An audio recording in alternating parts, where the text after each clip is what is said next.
Nama Om Vishnupadaya Krishna Prastaya Bhutale Srimati Bhakti Vedanta Swami Iti Namine.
Does anybody have any questions to begin with? I have a question. Yes, what's your question? Yeah. Mic or? Yes.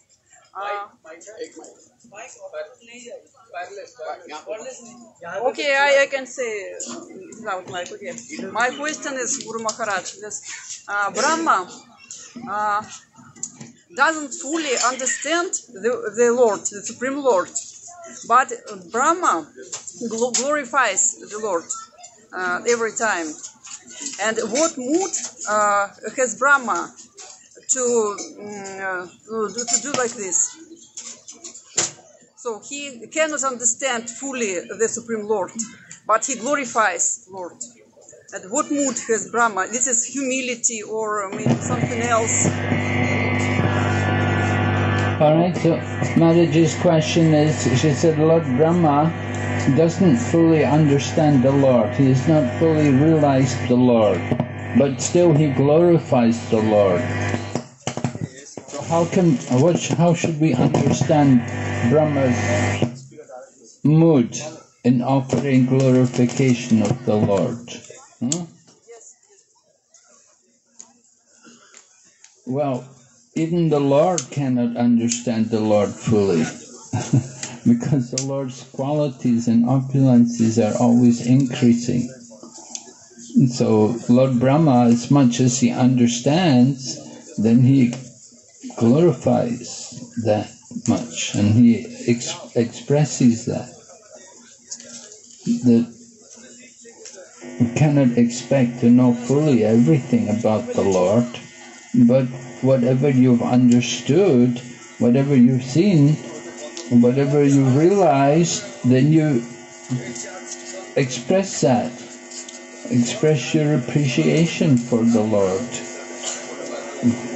Lord Brahma understands that the Lord is above him, that he's the supreme personality of Godhead, that he's supreme over everyone. And so he's expressing his appreciation of the Lord in that sense, that he's the supreme controller and he's the cause of all causes. And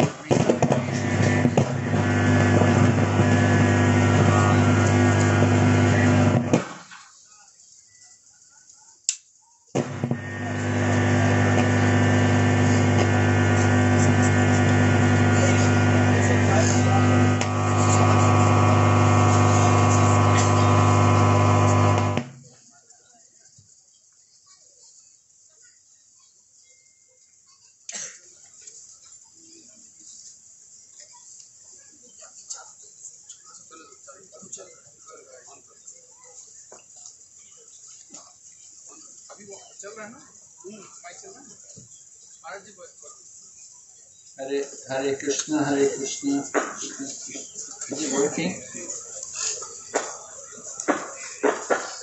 Krishna, Krishna Krishna, Hare Hare, Hare Ram, Ram Hare Hare. Hare Krishna, Krishna Krishna, Hare Hare, Hare Ram, Ram Hare Hare. Hare Krishna, Krishna Krishna, Hare Ram, Ram Hare Hare. Hare Krishna, Krishna Krishna, Hare Hare, Hare Ram, Ram Hare Hare. Hare Krishna, Krishna Krishna, Hare Hare, Hare Ram, Ram Hare Hare. Hare Krishna, Krishna Krishna, Hare Hare, Hare Ram, Ram Hare Hare. Hare Krishna, Krishna Krishna, Hare Hare, Hare Ram, Ram Hare Hare Krishna.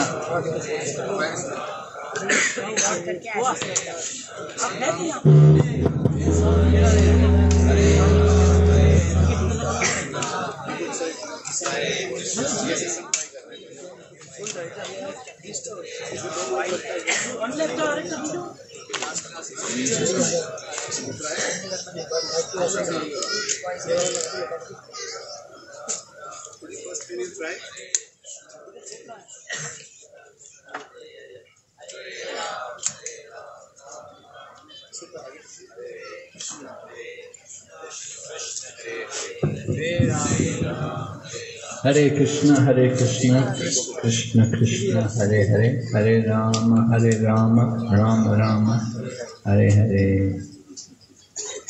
So we were describing Lord Brahma, how he recognizes Lord Krishna as the Supreme Controller. We have, for example, the Brahma Samhita, the prayers of Lord Brahma. And he begins, Ishvara Parama Krishna, the Krishna is the Supreme Controller.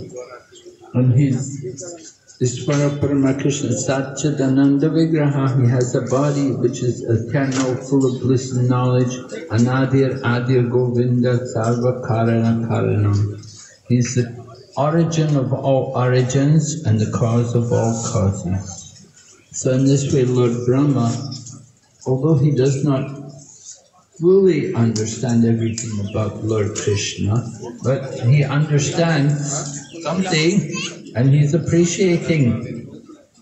He's describing his appreciation for whatever he's understood in relation to the Lord.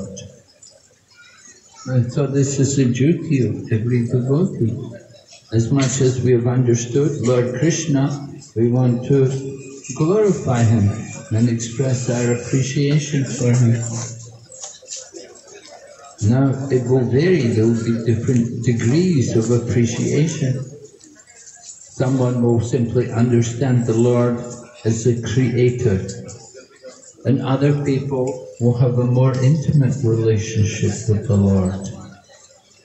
And we see, just like there's different rasas, from neutrality to dasharas, where one's actually engaging in service for the Lord, and then becoming the friend of the Lord, having a friendly relationship with Him. And then Vatsalya, parenthood, and Madhurya, conjugal love. So according to the degree which the devotee has developed his relationship with Krishna, he will describe that relationship, the loving exchange which he has. But we cannot expect that everyone will be able to realize everything about the Lord and only then glorify Him. It's not that you wait till you're perfect and then you offer prayers to the Lord. Rather, we're encouraged, even in our neophyte condition, we're encouraged to try to offer some kind of prayers to the Lord, to seek His blessings, to seek His encourage. If we want to develop that relationship with Him. I remember when I came to the Krishna consciousness movement in London, we had the deities, we have the deities there in London, Radha Landanishwara. So Prabhupada had told all the devotees, he said, every week you have to come before the deities and you should sit in front of the deities and you should express your appreciation, a glorification of them, and you should tell them what service you've done in the past week and what service you plan to do in the future. So in this way, Srila Prabhupada was training us, although we're very, very totally new devotees, just coming out of the material world and coming into Krishna consciousness, but Prabhupada immediately wanted us to develop our relationship with Krishna, talking to the deities. Now we think, oh, talking to the, that's like, oh, very great devotee, someone who's on the platform of Raganuga Bhakti or something. He can talk to the deity. Just like in South India, there's the one temple. There was the Sri Vaishnavas were there. There was one devotee. He was talking to the deities, and the deity was speaking with him. And so, when other devotees heard how this one devotee was speaking with the deities, one of the devotees asked him, he said, can you ask the deity, when am I going to get liberated at the end of this life? So the devotee asked the deity, and then he came back the next day and told the devotee, he said, yeah, Krishna said, you're going to get liberated at the end of this life. But then the devotee who asked the deity, he thought, what about me? And he went back to the deity and he asked the deity, he said, that devotee is going to get liberated, what about me? The deity said, no, you're not going to get liberated. You only serve me, you don't serve the devotees. You want to get liberated, first you have to serve the devotees, and then you can get liberated. So the devotee was very shocked. You can also talk to the deities. You don't have to be a greatly advanced devotee. But we have to have that faith that Krishna can hear. We should understand the deity is Krishna, and the deity is Archa Avatar. He's descending from the spiritual worlds, and he enters into the form of the deity for us to render service to him. So, speaking to the deities is something which every devotee is encouraged to do. We come before the deities, we should offer prayers, we should offer some glorification. In the beginning of the Krishna consciousness movement in Los Angeles, the devotees had the custom that everybody coming in the temple would bring some rice. They keep a big sack of rice at the door of the temple. Whenever they came in the temple, they take a few grains of rice and they bring it and they offer it to the deities on a plate in front of the deities. And whenever we would purchase new cloth, new dhotis or saris, whatever, it would be offered to the deity. It would be put on the altar, offered to the deity. Somehow over the years we've forgotten to do these things. Very rarely we see these things done now. But that was the custom. These were the things, these were the instructions which Srila Prabhupada had given us, that we should do like that. So, developing our relationship with the deity, understanding that he is the supreme proprietor. Everything belongs to him. And of course, when couple have a child should also be brought and placed in front of the deities. That this child has been brought into the world for the service of the divine couple, Radha and Krishna. All of these activities help us to increase our faith in Lord Krishna and our remembrance of Krishna. So we may not be greatly, of course, we're not great devotees, we're just trying to become devotees. But these principles, these kind of instructions which Prabhupada has given us, they're there to help us to progress in our Krishna consciousness. Where are the questions? They want to change the mic. Can you change the mic?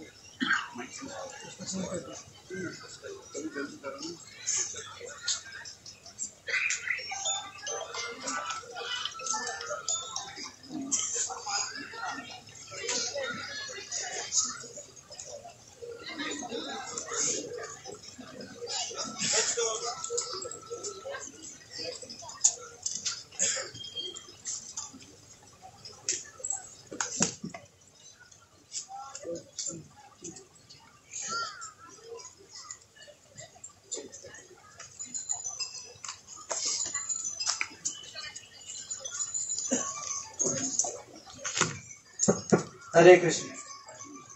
This one change.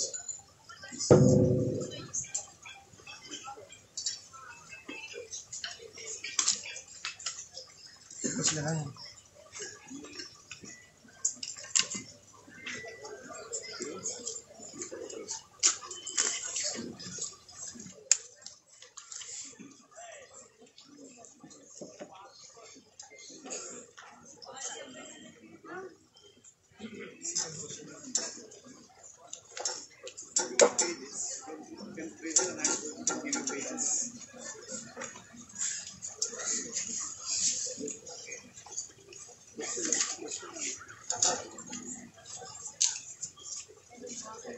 What is?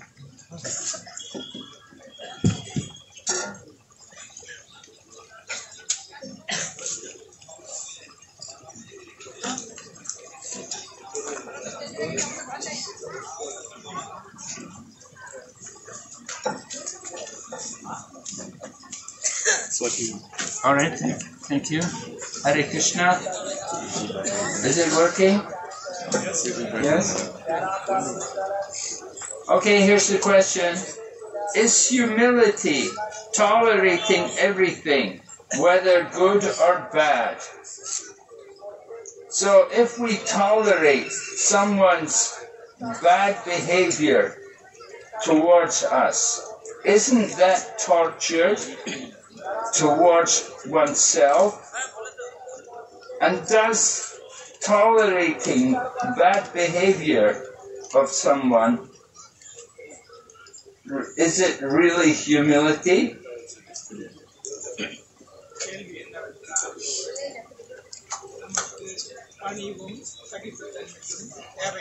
Tolerance, of course, is an important quality of devotees. We know from Bhagavad Gita, we're encouraged to tolerate the heat and the cold, happiness and distress, without being disturbed.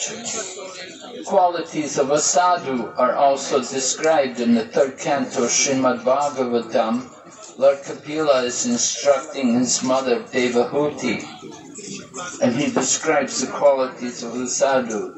And the first quality he mentions is tolerance, titikshava. Titikshava karunika suridam sarvadehinam ajata sattravas sadhu sadhava sadhu bhushana. Like that. First quality is tolerance. So it is an important quality for devotees. So Prabhu is saying, is humility tolerating everything, whether good or bad? Well, it depends who you're tolerating. If you're working, for example, with materialistic, non-devotee people, then we will have to be tolerant. We will have to tolerate a lot. We have to accept that these people are not devotees and we cannot expect too much from them. So they may behave badly and so on, but still we can try. You have to consider, is this person willing to take instruction from you? You say you don't want to tolerate it. Someone is saying, is it torture? Isn't it torture just to tolerate bad behavior? Well, if it's your own child, then you can be a bit more demanding. And you don't want to have to tolerate a lot of bad behavior from your child.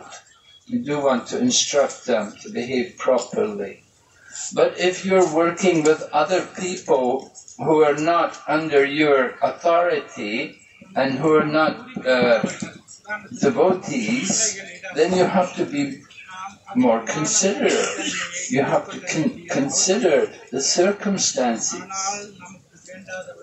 So it's not the same in every situation. You do have to be tolerant. It's an important quality as devotees. Yeah? What is it?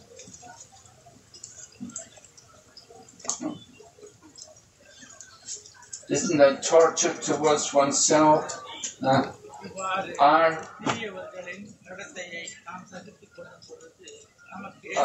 is one tolerating bad behavior really humility?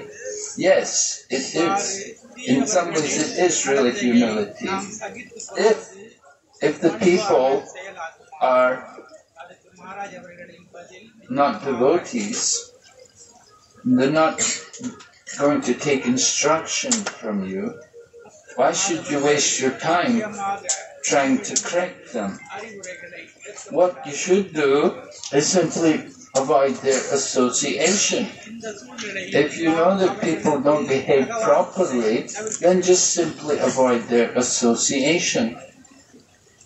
Or you can try to give instructions or to explain in a general way without talking about them. Just like Narada Muni went to Maharaj Prachini Barishat in the 4th canto of Srimad Bhagavatam. Now he didn't immediately start telling the king, you're in Maya, you're going to go to hell, you're killing all these animals, you're doing all this. And he started telling him about Puranjan. And he explained the whole analogy of Puranjan. And after Prachini Barishat had heard the whole analogy of Puranjan, he understood and he said to Narada Muni, hey, this Puranjan is me, isn't it? I'm just like him. And then Narada Muni said, yes, right. He got the message. So it takes a lot of expertise. And we see Narada Muni, how he's very expert in how he deals with different people, how he instructs them.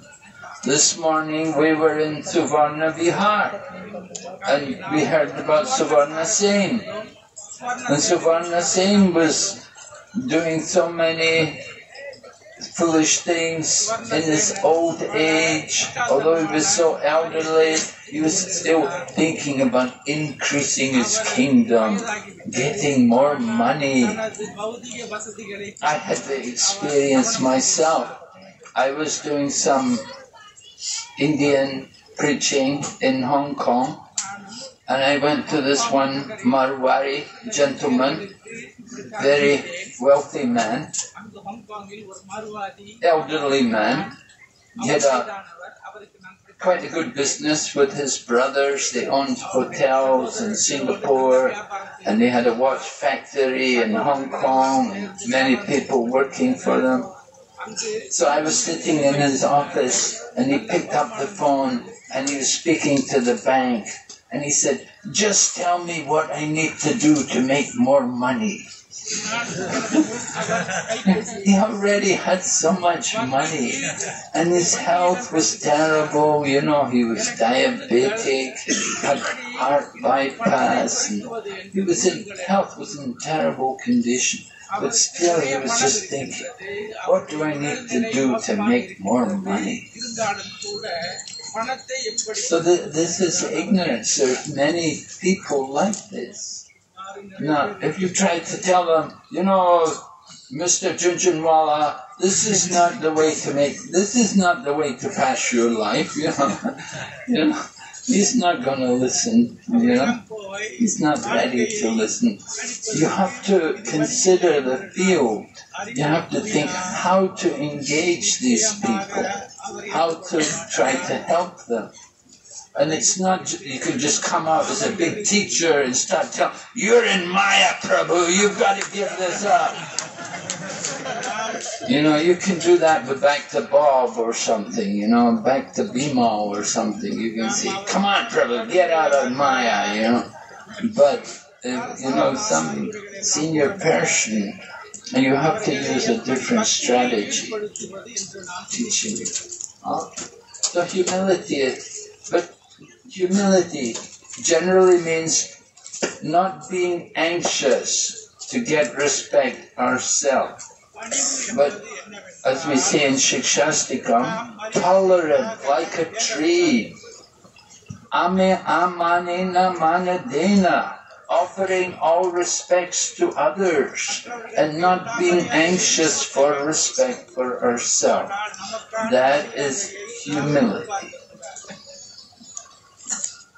So, of course, going for preaching, just like book distribution, you go out on Sankirtan, not everybody's going to respect you.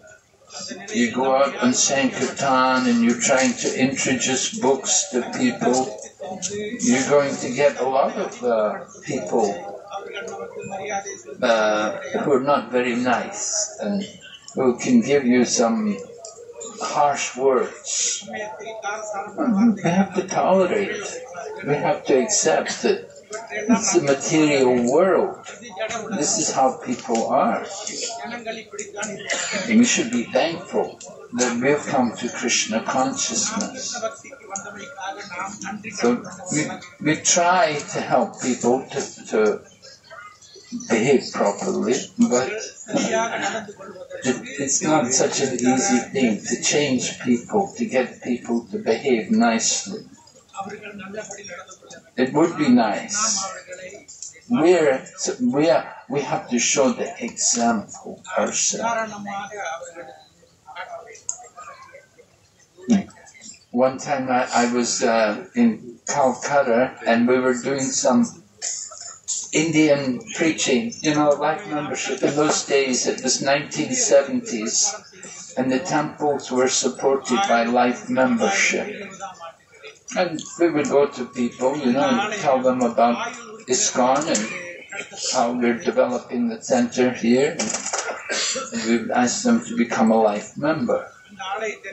In 1976, 77, life membership was 2,222 rupees. That was quite a lot of money in those days.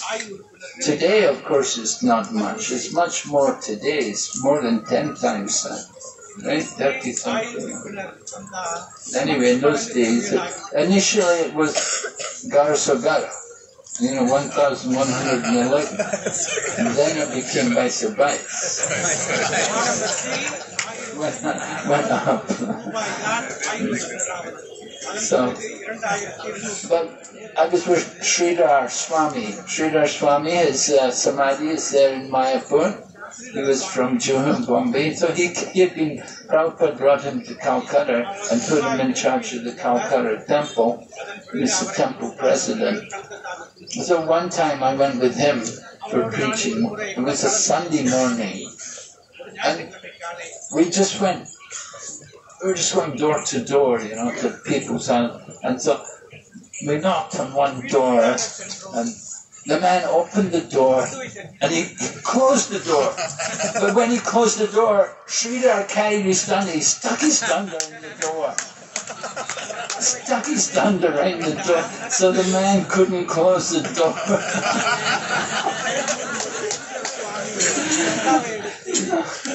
The whole thing happened very quickly. The man came, he opened it, closed it, and Sridhar was quicker than him, put the danda right in the door.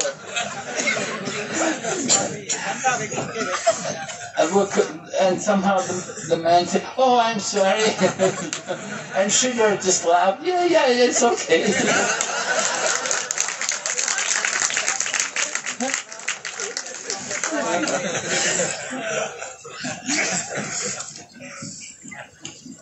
Very interesting. Okay, let me see. We have another question here.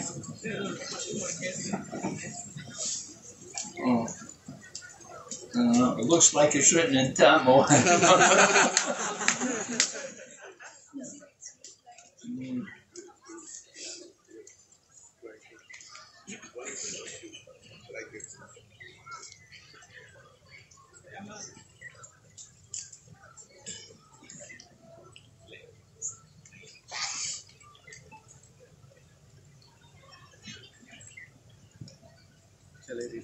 Can you read it?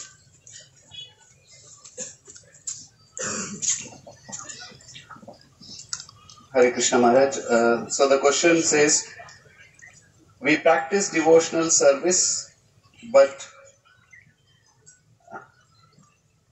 the second part of the question is a little more clear. Become impatient when I try to build relationship with others because nothing is clear, Maharaj. Sorry. I'm sorry. I'll go to the next question, Maharaj. Okay. So here the devotee has asked, Maharaj, what could be the reason that even after coming here in the Navadvip Dham and in the association of such advanced devotees, I don't feel that grateful to Srila Prabhupada and Mahaprabhu and others? What could I do to feel grateful to them? Well, what you could do is to read Prabhupada Lilamrita and read some of the books where the devotees are talking about Srila Prabhupada. There are many wonderful books.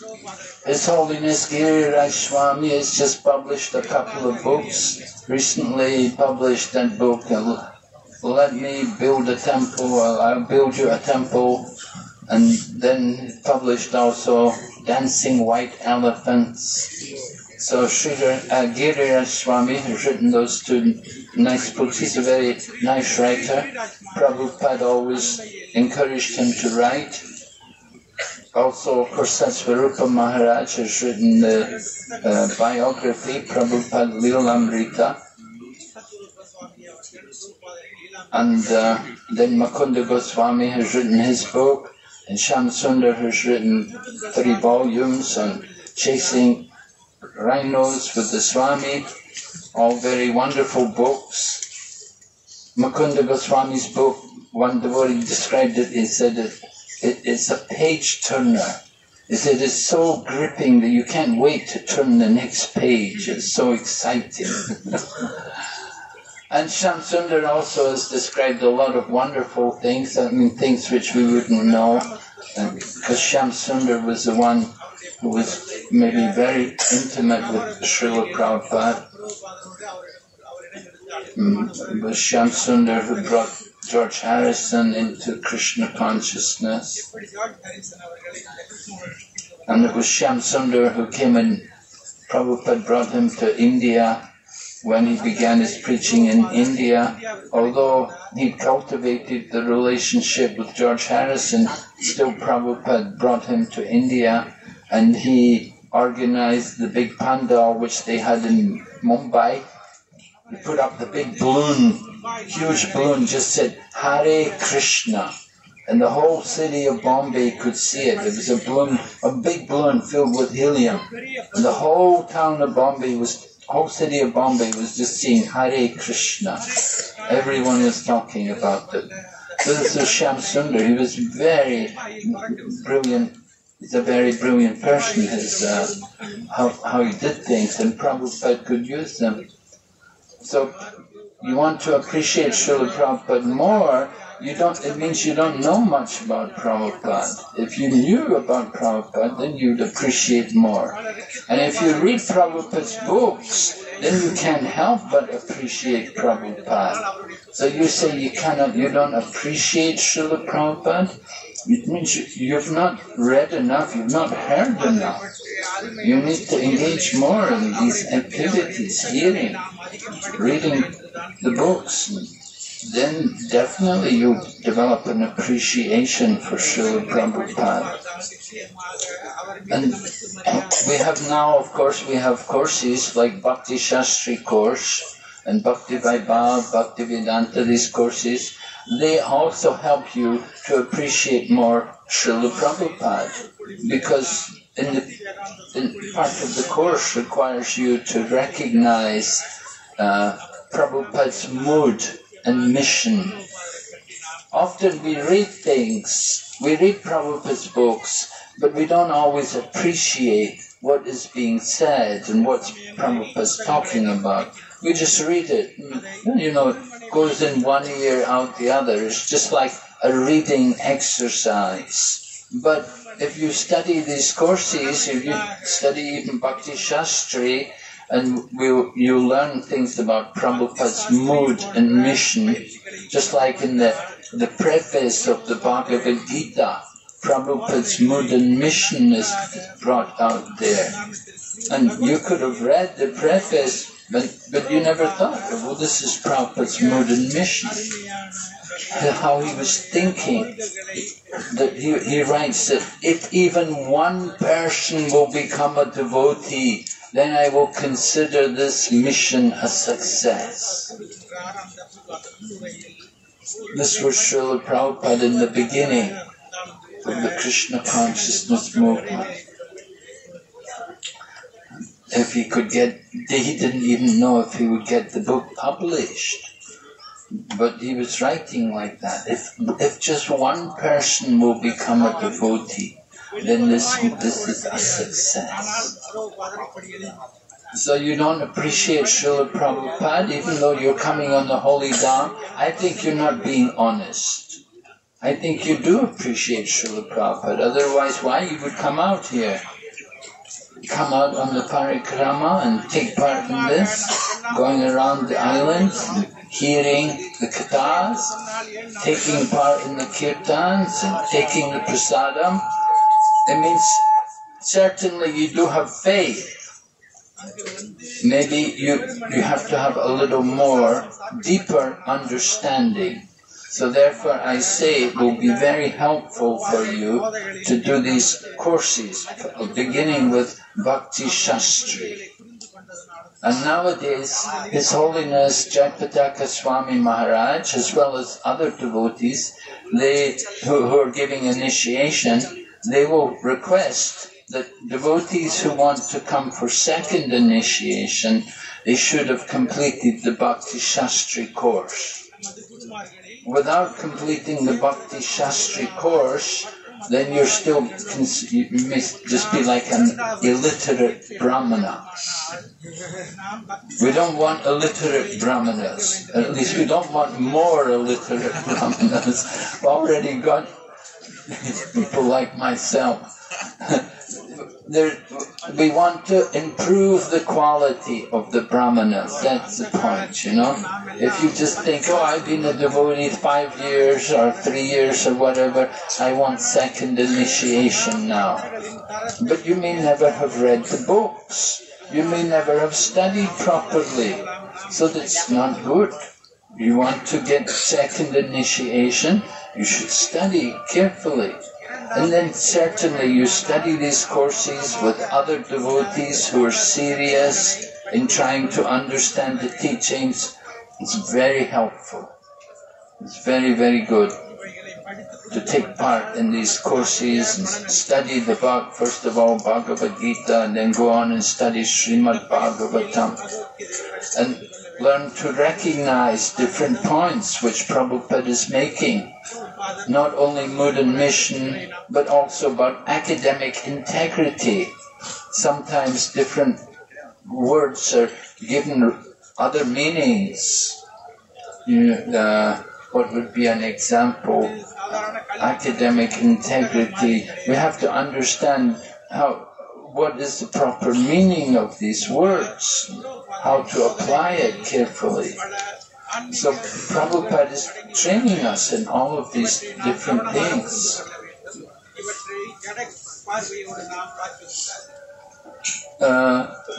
Personal application, preaching application, and picking out the different analogies which Srila Prabhupada uses in presenting the Krishna conscious philosophy. Many, many analogies are there in Prabhupada's books. And we should pick them out. And we should understand how Prabhupada is using them. And we should be able to use them ourselves. And in this way, we can develop a good knowledge of Krishna consciousness. And you can also become a teacher. We need teachers for this Krishna consciousness movement. We're teachers. We're meant to teach this science of self-realization. And there are so many people in ignorance today. They don't understand. who is God, or they don't know the difference between the body and the soul. We have to teach. We have to explain these things. We have to use examples, and we have to give quotations also. Devotees also taking these courses, they're required to memorize slokas, and they're required to memorize some of the different statements of Srila Prabhupada. So when you start making a serious study of the Krishna conscious teachings, then you will have a greater appreciation for Srila Prabhupada. You will appreciate how much knowledge Prabhupada has put into his books. They're full of so much wisdom. And it's not just religion, but so many practical points are also there. So it's very important for people to understand these things, and then the more you understand Prabhupada's teachings, the more you will have appreciation for Srila Prabhupada. Thank you, Maharaj. The next question. The devotee has said, Maharaj, you are most dear to Srila Prabhupada and wonderful lifesaver of fallen souls. As you have won the hearts of Chinese souls, what is the most learnable thing from Chinese devotees which can help other devotees to advance in devotional service? Well, I don't know. I want you to tell me. I don't know. I don't think I've won the hearts of Chinese souls. Interesting. Anyway, wherever you go to try to preach, it's important. Well, not only preach, but teach. You have to go with the mood of giving.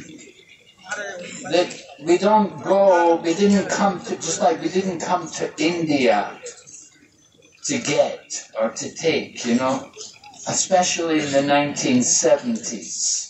You know, if you've been around, but you're all young people, if you've been around in India in the 1970s, you know, it was a different mood, you know, a different place. But devotees came here, we came to India, and we preached, we teached, and we established the centers. We went around meeting people and talking to them and making friends with them and getting them to contribute to the Krishna consciousness movement. And of course, sometimes money came from overseas, just like Vrindavan Temple. The Vrindavan Krishna Balaram Temple, devotees went to Japan, collected money in Japan. Japan was booming in the 1970s. Devotees were doing Sankirtan, and Prabhupada encouraged it. Go there, get the money, and they gave it to Prabhupada, and Prabhupada used it to build the Krishna Balaram Temple, and then later on they also built the Juhu Temple. Prabhupada wasn't getting much money. You can see the donors on the wall in the Krishna Balaram Temple. 50,000 rupees, 1 lakh, you know, not much money. To build a temple costs a lot of money, even in those days. But Prabhupada sent the devotees to different countries, and money was coming from America also. We brought money in to develop the temples here in India in the beginning. Now, of course, you can maintain yourselves very nicely. Now, the situation is very different. India is booming. The economy is very much increased since those days. In the times of Indira Gandhi, it was very different. Everything was made in India. There was nothing imported.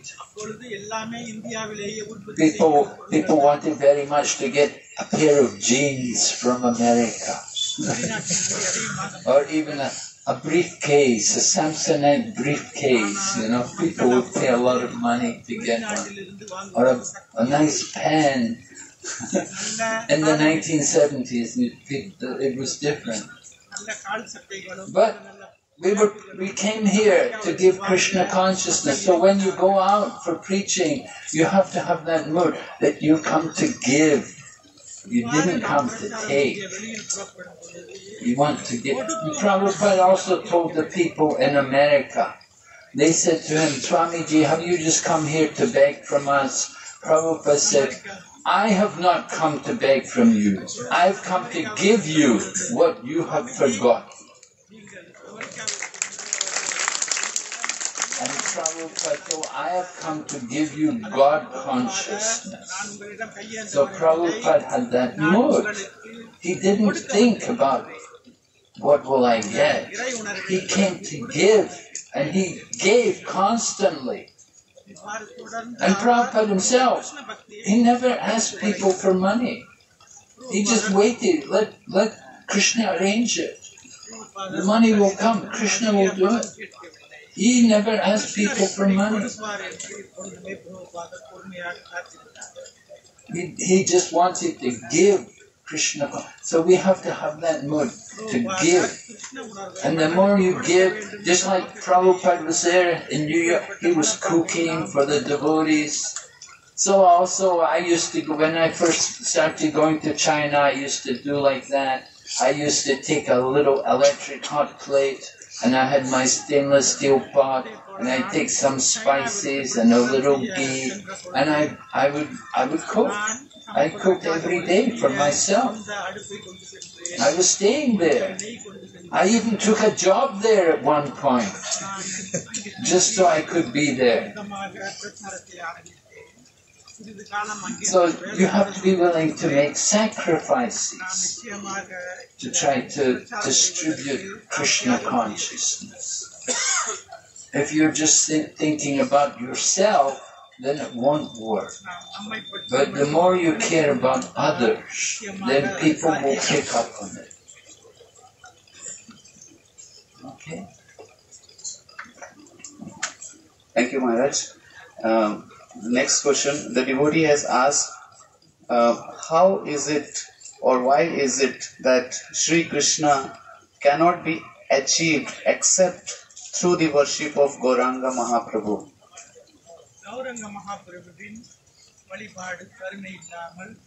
Yes, you have to go to Lord Chaitanya Mahaprabhu. And to go to Lord Chaitanya Mahaprabhu, you have to first go to Srila Prabhupada. We go to Srila Prabhupada. Srila Prabhupada will connect you to Lord Nityananda, and Lord Nityananda will bring you to Lord Chaitanya. Lord Chaitanya will bring you to Radha and Krishna, the divine couple. Why? That is the mercy of Chaitanya Mahaprabhu. Chaitanya Mahaprabhu, he is the combined form of Radha and Krishna. You want to go to Radha and Krishna directly? Or you try to go to them without going through Chaitanya Mahaprabhu? Won't work. You need to go through the parampara. Parampara is there. You cannot jump over. So the system is like that. You have to go to the spiritual master, and the spiritual master will take us to Lord Nityananda, and he will take us to Lord Chaitanya.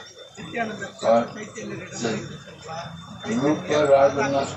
That sometimes we say go to the Goswamis. From the Goswamis, we will go to Lord Chaitanya Mahaprabhu. Why we have to go to Lord Chaitanya Mahaprabhu? Because he is Krishna. He is the most merciful form of Krishna. Without the mercy of Chaitanya Mahaprabhu, then it will be very difficult. Won't be possible. We need to get the mercy of Lord Chaitanya Mahaprabhu.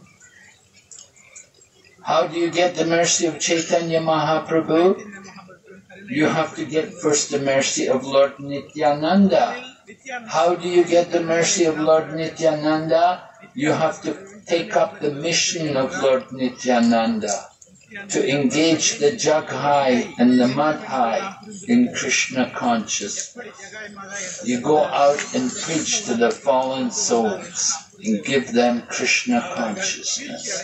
This is Lord Nityananda's mission. And if we take up that kind of work, then you get the mercy of Lord Nityananda. He will bring you to Lord Chaitanya. And Chaitanya Mahaprabhu can reveal Radha and Krishna.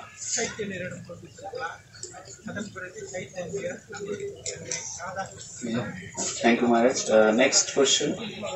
The devotee has asked, in a family, there are people who are not Krishna conscious, but they have many great qualities which practicing devotees don't have. But being with them does not help much in progress in Krishna consciousness. So is it good idea to choose to be with devotees association or stay with family and cooperate with them?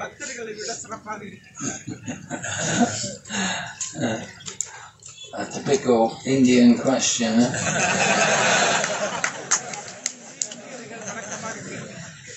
The Indian family, the bonds. Yes, you think people have, they have such good qualities, we're thinking good qualities, but it's all actually the modes of nature.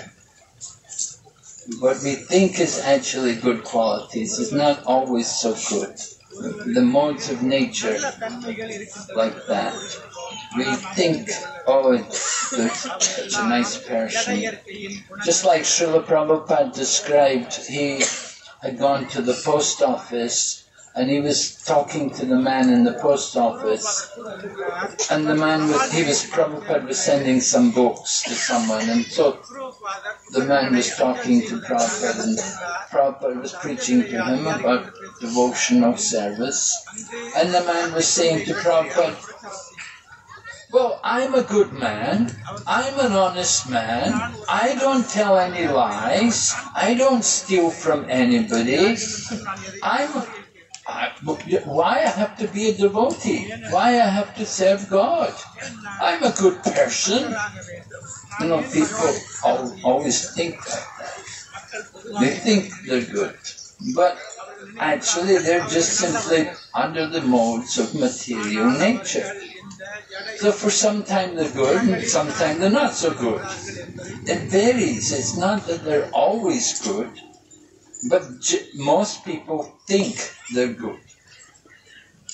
It's difficult for people to admit they're not very good. So people think they're good, even though you're living with them, you have to live with them, you have to put up with them. They don't like you chanting, they don't appreciate that you're a devotee, they don't encourage you to be a devotee. Better you go and live with the devotees. Association with the devotees. Association with the devotees is very important. Prabhupada would say 98% of our Krishna consciousness is based on association.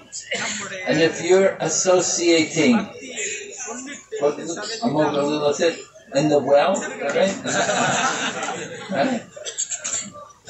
It's like being in the well, material life, family life.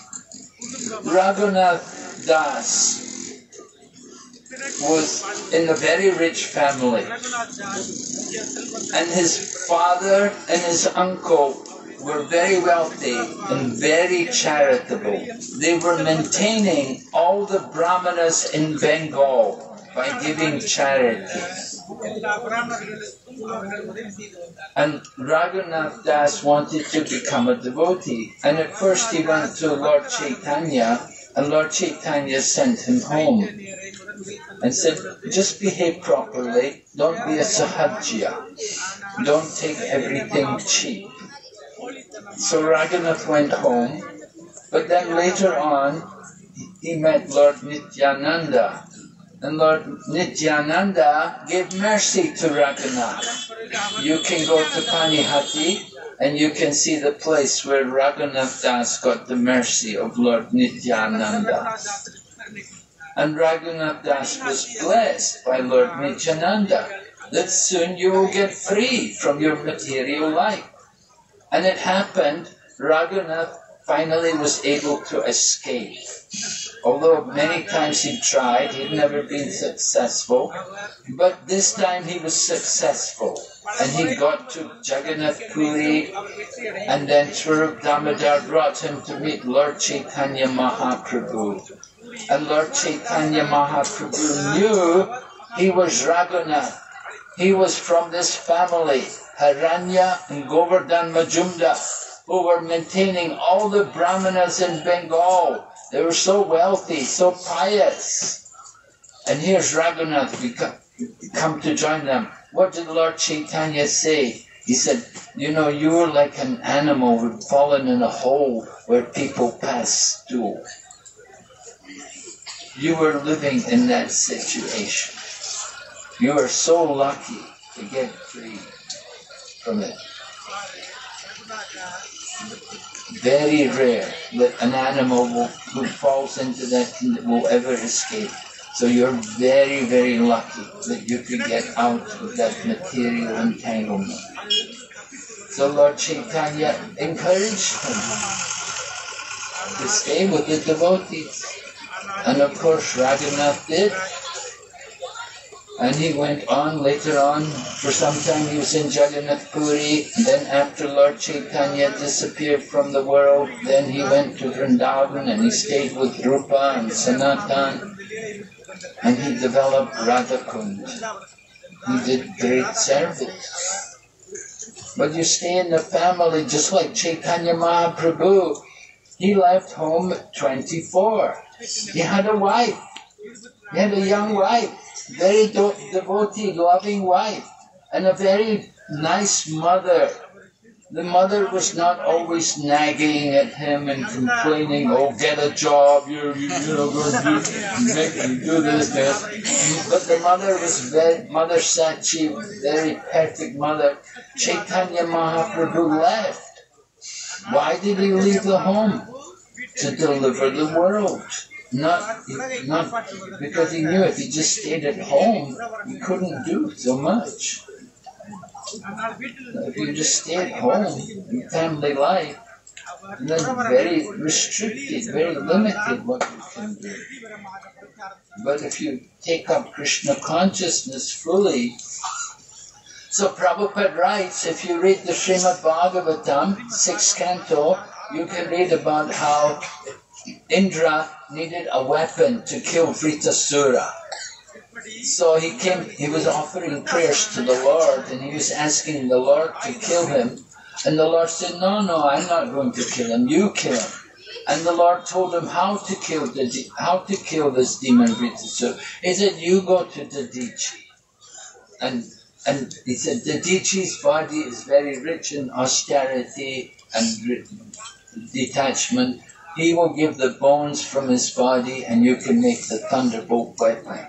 So in that section, Prabhupada writes about mood and mission. And he said, we need many young people who are coming from a comfortable situation, who are willing to give up their comfort, to take up Krishna consciousness and deliver this message all over the world.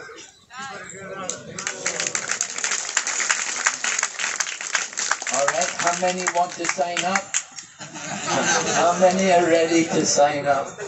We need all of you, right, to join the Krishna consciousness movement. We were hearing in Mayapur, they said, we'll give you a one-way ticket.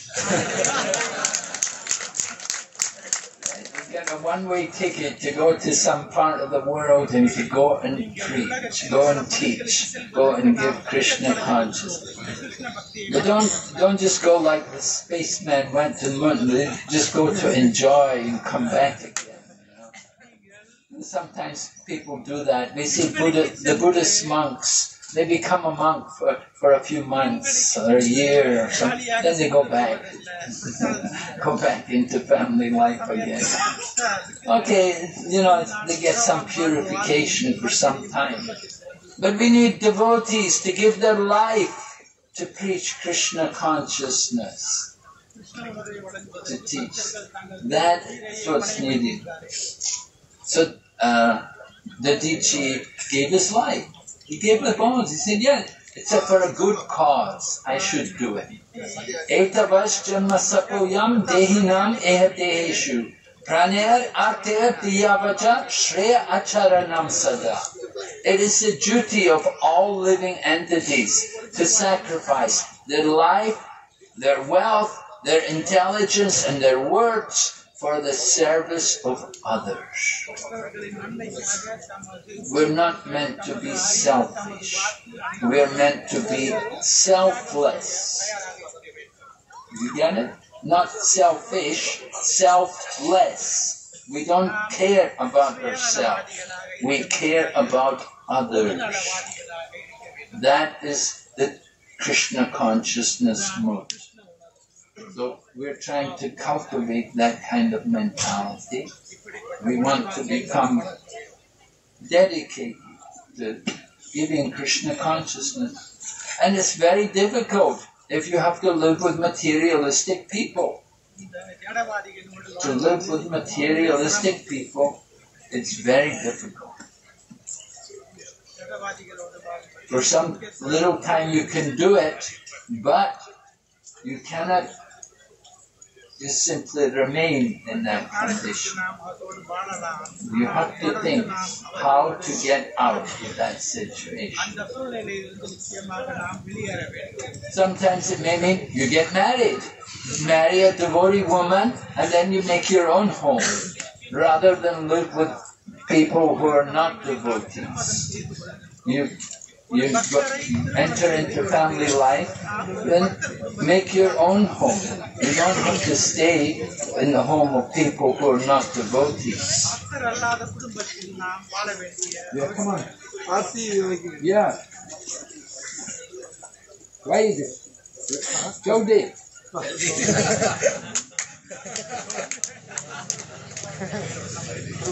Don't you take it? Don't you take it? Don't you take it?